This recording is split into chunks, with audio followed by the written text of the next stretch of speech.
It's Jimmy the Poet, Tisca Walkhead. I'm out here with my wife and kids, LA, beautiful Echo Park.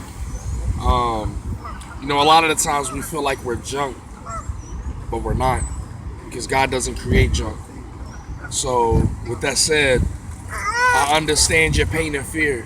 My son shed blood like you shed tears. So please believe I truly see how difficult it is to be like me. But I inspire you to see that it's a lot less stressful, plus worth it to aspire to be me instead of everyone else you admire and envy. They're not perfect and they're all gonna expire within the time I've given. So if it's in you I'm living, it's because I chose to. I know the thorns seem thickened, but it's within you I rose through. You see, I don't create junk, because if I did, you think I'd send my only son for them to pierce his rib, for me to shed my blood?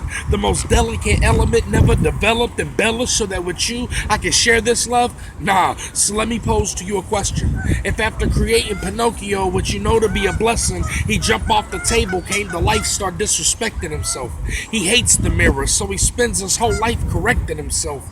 And you know that his father sending a couple blessings will help, but like the rest of himself, it gets rejected as well. So what would you do as his maker? The creator disrespects creation. How would you feel as his creator? Send him a savior, right, to save his life? Take away his sin, put him in a robe white as snow. He says it's appreciated, but watch as his nose grows and grows. So why do we lie to ourselves? We claim we want Jesus, but won't die to ourselves. It seems to me like we only alive for the wealth and prosperity, but what's scaring me is the way they deliver that package is a lie in itself. We're not blessed and prosperous for our own desires. It's so that the kingdom can be advanced and we can snatch sinners out the fire. So if it's within our acceptance that his death and resurrection was to win our affection, then why every time he blesses we disrespect him? And if we think that's crazy, that ain't it. The craziest is he gave all of him for all of us, and all he's ever asked from us is a relationship. God doesn't think you're junk.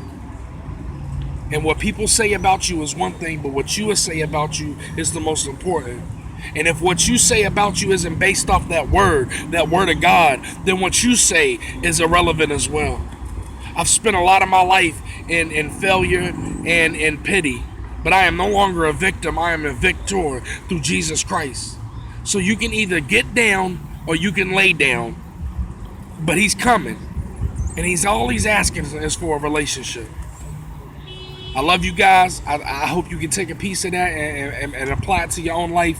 At any rate, I'm enjoying this beautiful day with my wife and kids. You have a great day. Biscuits.